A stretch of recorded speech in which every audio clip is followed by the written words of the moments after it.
update ng bayan, maasahan anumang panahon.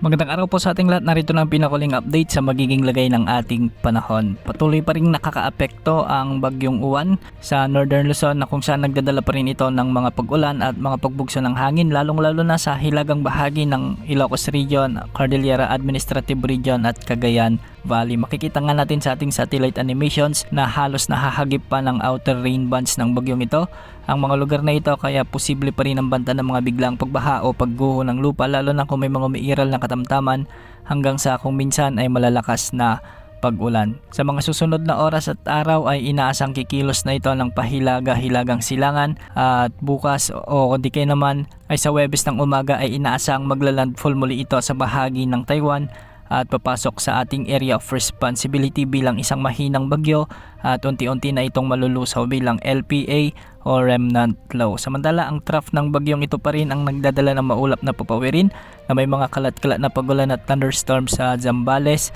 kaya hindi rin inaalis ang banta ng mga biglang pagbaha o pagguho ng lupa, lalo na kung may mga umiiral na katamtaman hanggang sa minsan ay malalakas na pag-ulan.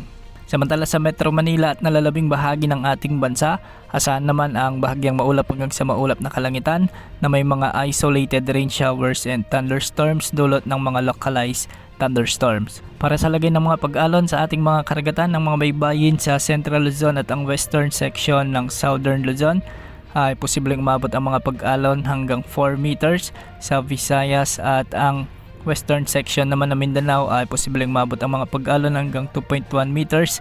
Sa nalalabing baybayin ng Mindanao, posible ang mga pag-alon hanggang 1.5 meters. May nakataas na gale warning ngayon sa mga karagatang sakop ng Northern Luzon, kaya mag-ingat po sa ating mga kababayan o pinagbabawal muna ang pamamalaot. Sa ngayon wala tayong namomonitor na bagong nagbabantang LPA o bagyo na posibleng makaapekto sa ating bansa sa susunod na 48 oras, at sa mga susunod na araw posibleng umiral ang Amihan Surge o yung malamig na hangin na magdadala ng malamig na panahon sa malaking bahagi ng ating bansa, lalong-lalo na sa may Northern Luzon. Yan ang latest sa lagi ng panahon. Ito po ang weather update ng bayan, maasahan anumang panahon.